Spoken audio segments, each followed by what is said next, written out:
말씀 나누겠습니다. 오늘 말씀은 역대상 23장 1절에서 10절 말씀입니다. 우리 한 절씩 교독하실 때 제가 먼저 읽습니다. 다윗이 나이가 많아 늙음에 아들 솔로몬을 이스라엘 왕으로 삼고 이스라엘 모든 방백과 제사장과 레위 사람을 모았더라. 레위 사람은 30세 이상으로 계수하니 모든 남자의 수가 38,000명인데 그 중에 24,000명은 여호와의 성전의 일을 보살피는 자요 6,000명은 관원과 재판관이요 4,000명은 문지기요 4,000명은 그가 여호와께 찬송을 드리기 위하여 만든 악기로 찬송하는 자들이라.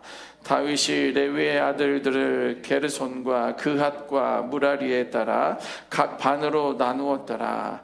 게르손 자손은 라단과 시므이라.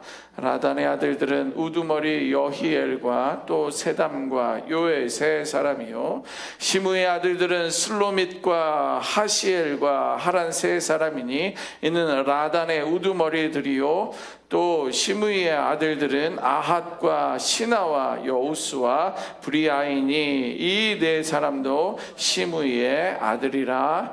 아멘. 요즘 계속 묵상하며 나누고 있는 역대상은요, 하나님께서 당신의 백성을 어떻게 준비하고 계시는지, 그리고 하나님의 나라를 어떻게 계승하시는지를 우리들에게 보여주고 있습니다. 그냥 역대상은 어떻게 보면 족보처럼 히스토리처럼 좀 보이지만 신앙의 기록이다라고 우리는 알고 있으면 되겠습니다. 특별히 오늘 본문 23장은요 다윗의 생애의 마지막 부분을 말해주고 있습니다.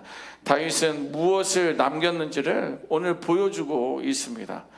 다윗이 더 이상 전쟁을 준비하지 않았습니다. 늘 전쟁을 하며 때로는 하나님께 이 전쟁을 어떻게 해야 합니까? 라고 물으며 그 전쟁을 준비하고 싸워 이겼던 그런 모습이지만 오늘 본문에는 다윗은 전쟁을 준비하지 않았습니다. 다윗이 준비한 것은 예배였습니다. 다윗은요 다음 세대를 세웠습니다. 누구예요? 아들 솔로몬입니다. 오늘 본문은 믿음의 사람의 마지막이 어떠해야 하는지 우리에게 보여주고 있습니다. 네, 하나님은 우리가 시간이 지나면 노쇠해졌을 때, 우리의 힘이 기력이 다했을 때 우리를 부르시기도 하지만 하나님께서는 하나님의 때에 또 우리 입장에서는 너무도 갑자기 불러가시는 그런 모습들도 보게 되는데, 그렇다고 한다면 이것은 나이 많은 사람들에게 주시는 교훈이 아니라 지금 오늘을 살아가고 있는 저와 여러분들에게 우리 믿음의 사람으로서 마지막에 생애를 어떠해야 하는지 우리에게 말씀해주고 있습니다. 오늘 보면 1절은요 인생의 마지막은 자신의 자리를 붙드는 것이 아니라 사명을 남겨주는 그런 시간이 되어야 한다는 거예요. 1절 한번 보시겠습니까? 제가 읽어봅니다. 다윗이 나이가 많아 늙음에 아들 솔로몬을 이스라엘 왕으로 삼았다라고 성경은 기록하고 있습니다. 성경은요 다윗의 노쇠함을 숨기지 않았습니다. 그러나 그 늙음은요 사명의 끝을 또 의미하지는 않아요. 이제 우리는 많은 분들이 대부분 은퇴하신 분들 아닙니까? 그러나 은퇴하게 되면 이제 모든 것이 끝났다, 마지막이다 라고 생각하지만 오늘 다윗의 그 늙음은 사명을 끝이 아님을 우리들에게 보여주고 있습니다. 보세요. 오히려 하나님 앞에서 한 사람의 신앙, 우리 각자의 신앙은 가장 성숙하게 이어지는 시간이 노쇠해져 가 있는 그 상황, 시간으로도 볼 수가 있습니다. 육신은 약해져 있지만, 우리들의 몸은 점점 약해져 있지만 하나님의 뜻을 향한 시선은 더욱더 분명해져 있기 때문입니다. 그러니까 우리들의 시선은요 노쇠해져 가고 있지만 하나님을 향한 그 방향과 시선은 분명하고 선명해야 함을 우리들에게 말씀해주고 있습니다. 보세요. 다윗은요 자신이 영원히 왕좌에 앉아 있을 수 없음을 인정했어요. 내가 시간이 지났구나. 내가 노쇠해졌구나. 내가 눈이 좀 없구나. 내가 기력이 이제 다해가는 것 같구나. 이것을 인정했다라는 거예요. 우리는 시대를 잠시 맡아 살아가는 청직입니다. 우리 H두뇌 공동체도 마찬가지예요. 여러분들 각 가정도 마찬가지예요. 우리는요, 이 시대를 잠시 맡아 살아가는 청지기들이라는 거예요. 한 시대가 지나면 사람은 떠납니다. 우리도 언젠가는 누가 먼저 될 수 없으나 우리는 이제 먼저 떠나가요. 하지만 하나님이 이루시는 역사는요, 다른 사람들을 통해 쉼없이 이어져 간다라는 거예요. 자, 그러나 우리는요, 종종 내가 유지하고 있던 그 자리를, 내 밥그릇을 내려놓는 것을 두려워한다라는 거예요. 그러나 믿음의 사람들은 어떻습니까? 자리를 붙드는 대신에 사명을 이어가야 될 줄 믿습니다. 네, 사명을 이어가야 하는 거예요. 우리 교회도 마찬가지입니다. 목회자인 저도, 또 장로님, 권사님, 집사님, 또 가정 안에선 부모들도 자신이 중심이라는 공동체를 만들어가는 것이 아니에요.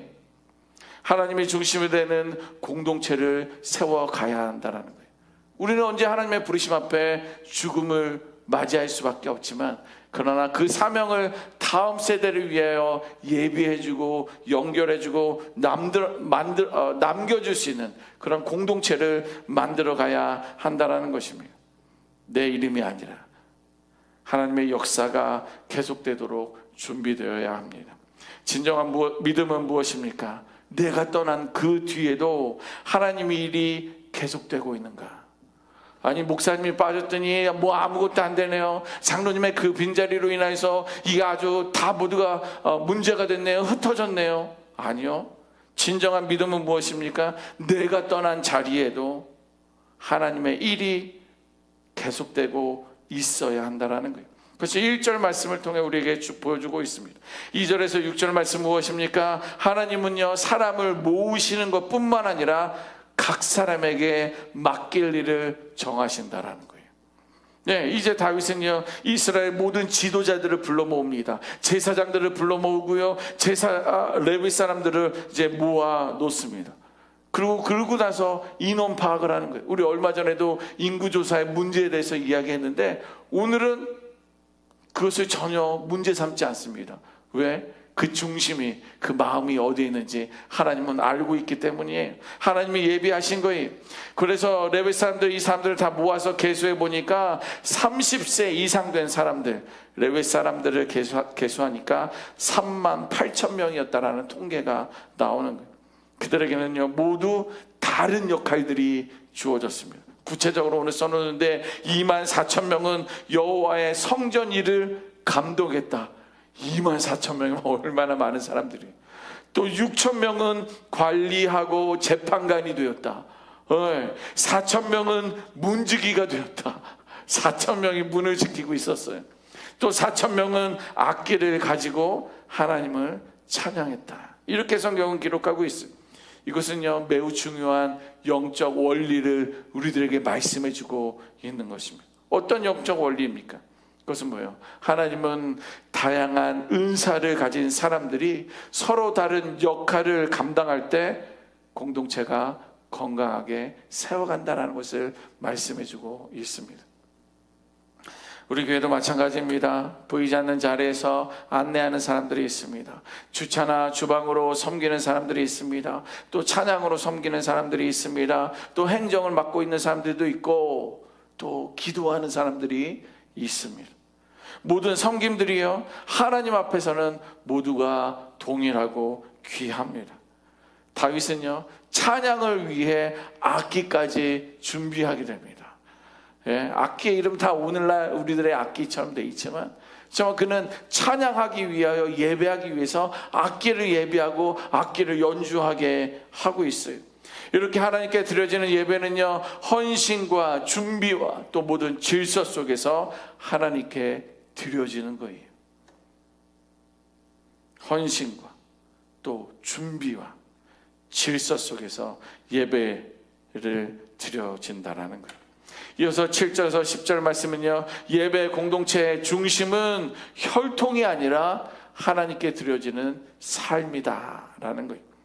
본문은 게르손 자손을 소개하고 있습니다. 게르손은요, 레위의 장남입니다.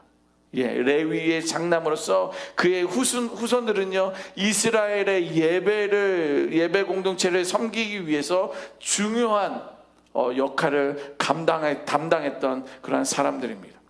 성경이 게르손 자손을 구체적으로 언급하는 이유가 무엇입니까? 물론 이제 레위기나 다른 데서도 말한 이유는 레위인을 구별하여라 라고 말해 두었지 않습니까?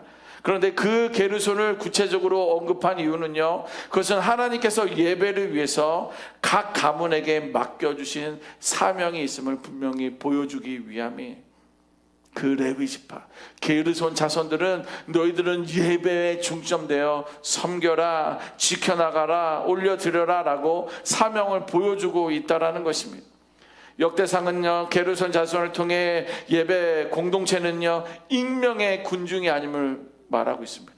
그러니까 여기 있는 사람들, 여기 그룹은요 이렇게 예배를 지켜가세요 라고 말한 것이 아니에요. 특별히 게르손 자손을 지목을 했고 거기 있는 사람들의 이름들을 낱낱이 성경에 기록하고 있습니다. 그러면요 예배 공동체는요 익명의 누군가에 의한 것이 아니라 이름을 가진 사람들의 헌신을 통해서 예배가 준비되어지고 올려드려진다라는 거예요.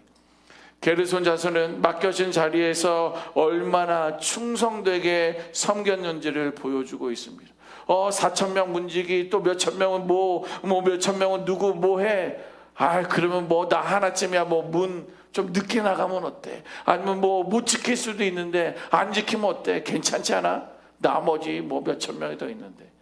아니요. 성경은 그들이 얼마나 충성되게 섬겼는지를 보여주고 있고 하나님 앞에서 얼마나 신실했는지를 오늘 성경은 말씀해주고 있습니다.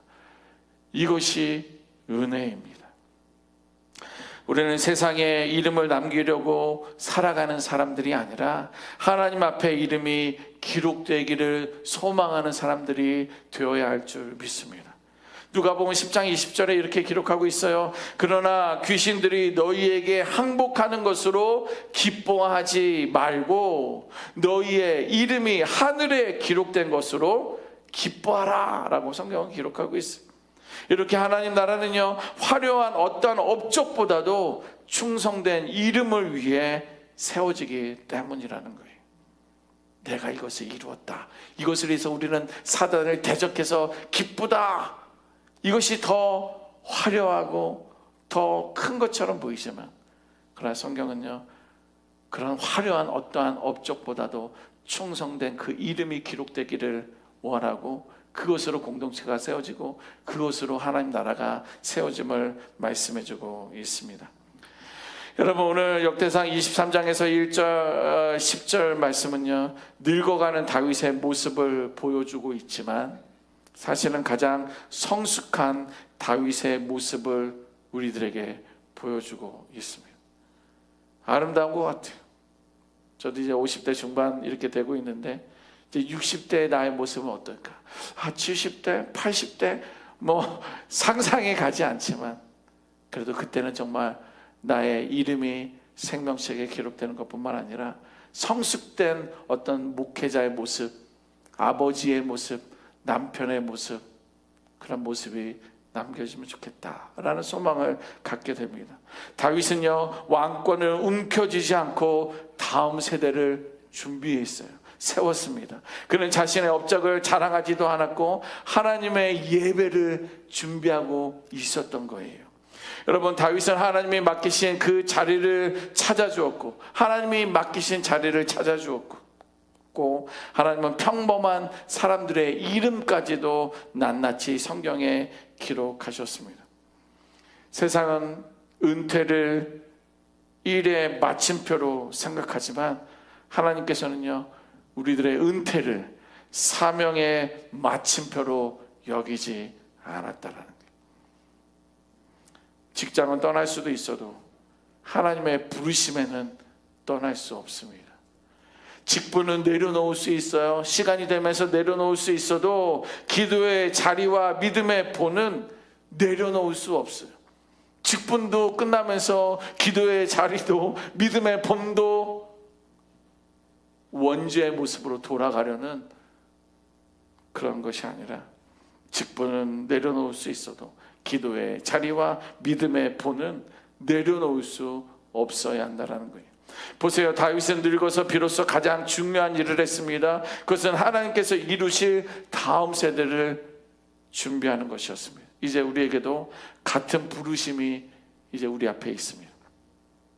어떻게 보면 손으로 일하던 일은요, 예전 같지 않을 수 없어요. 뭐 하루 이틀 밤새는 거 넉넉했던 시간들이 있는데, 이제 하루 이틀 일하다 보면 4일, 5일, 일주일은 쉬어야지 되는 어떤 이러한 시간이 되었어요, 이제 우리에게는. 그러나 우리는 무릎으로 드리는 그 기도는요, 오히려 더욱 깊어질 수 있다는 거예요. 또 삶으로 보여주는 신앙은요, 더욱 선명해질 수 있어요. 아하, 기도의 사람의 모습이구나. 아하, 말씀으로 살아가는 삶의 모습이 저거구나. 우리의 믿음과 신앙은 더 깊어지는 모습을 보여줄 수 있다, 선명해질 수 있다는 거예요. 그러므로 마지막까지 하나님을 신뢰하고 예배를 사랑하며 교회를 위해 기도하는 그 모습은요, 어떠한 말보다도 큰 유산으로 남게 될 것입니다. 하나님께서는 여전히 여러분들을 사용하시고 여러분들의 우리의 기도를 통해 우리 H전의 공동체를 붙드실 것이고요, 또 여러분들의 그 신실한 삶을 통해 다음 세대를 세워 가실 것입니다.